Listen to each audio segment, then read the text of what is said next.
పేదవాడి పక్షాన నిలబడతా, ప్రజా గొంతుకై నినదిస్తా. వాయిస్ ఆఫ్ వాయిస్లెస్, తెలుగువారి మనస్సాక్షి, సాక్షి టీవీ. సాక్షి టీవీ ప్రసారాల కోసం మీ స్థానిక కేబుల్ ఆపరేటర్ను వెంటనే సంప్రదించండి.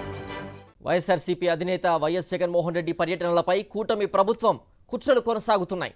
రేపు వైఎస్ జగన్ చిత్తూరు జిల్లా బంగారుపాళ్యం పర్యటనపై పోలీసులు ఆంక్షలు విధించారు. వైఎస్ జగన్ పర్యటనలో పార్టీ శ్రేణులు 500 మందికి మించరాదని, రోడ్ షో, పబ్లిక్ మీటింగ్ పెట్టకూడదంటూ ఎస్పీ మణికంఠ వెల్లడించారు. వైఎస్ జగన్ చిత్తూరు జిల్లాలోని మామిడి రైతుల కష్టాలను తెలుసుకునేందుకు స్వయంగా వస్తూ ఉండడంతో కూటమి ప్రభుత్వం కంగారు పడుతోంది. ఇప్పటి వరకు మామిడి రైతులను ఆదుకోవడంలోనూ, వారికి మద్దతు ధర కల్పించడంలోనూ చంద్రబాబు సర్కార్ ఘోరంగా విఫలమైంది. ఈ నేపథ్యంలో రైతులకు భరోసా కల్పించేందుకు వైఎస్ జగన్ వస్తున్నారని తెలిసి కూటమి పెద్దలు కుట్రలకు దిగారు. బంగారుపాళ్యం పర్యటనపై అనుమతులిచ్చే విషయంలో పోలీసు ఉన్నతాధికారులపై ఒత్తిడి చేశారనే విమర్శలు వెల్లువెత్తుతున్నాయి. మాజీ సీఎం వైఎస్ జగన్ చిత్తూరు జిల్లా బంగారుపాళ్యం వస్తారని పూతలపట్టు మాజీ ఎమ్మెల్యే డాక్టర్ సునీల్ చిత్తూరు ఎస్పీని కలిశారు. జిల్లాలో మామిడి రైతుల కష్టాలను తెలుసుకోవడానికి వారితో ముఖాముఖి నిర్వహిస్తారని, దాదాపు 10,000 మంది ఈ సమావేశానికి హాజరయ్యే అవకాశం ఉన్నందున భద్రత కోరారు.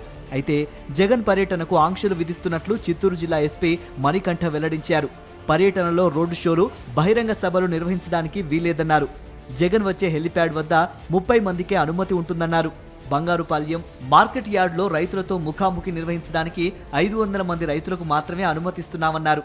మార్కెట్ యార్డ్లో 500 మందికి, అలానే హెలిప్యాడ్ వద్ద 30 మందికి పర్మిషన్ ఇస్తున్నాం. అండ్ ఎటువంటి ర్యాలీస్ కానీ అలానే రోడ్ షోస్ కానీ జరగకూడదని క్లియర్గా చెప్పడం జరిగింది. నిబంధనలకు విరుద్ధంగా నాయకులు ఎవరూ కూడా జన సమీకరణ చేయొద్దని, ఎవరైనా నిబంధనలు అతిక్రమిస్తే చట్టరీత్యా చర్యలు తీసుకుంటామన్నారు ఎస్పీ.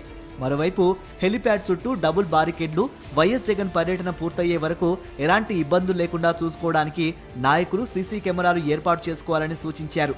ప్రతిపక్ష నేతను చూడ్డానికి ప్రజలు స్వచ్ఛందంగా తరలి వస్తే ఏం చేస్తారని విలేకరులు ప్రశ్నించగా, వేలాది మంది గుమికుట్టానికి వీలేదని ఎస్పీ స్పష్టం చేశారు.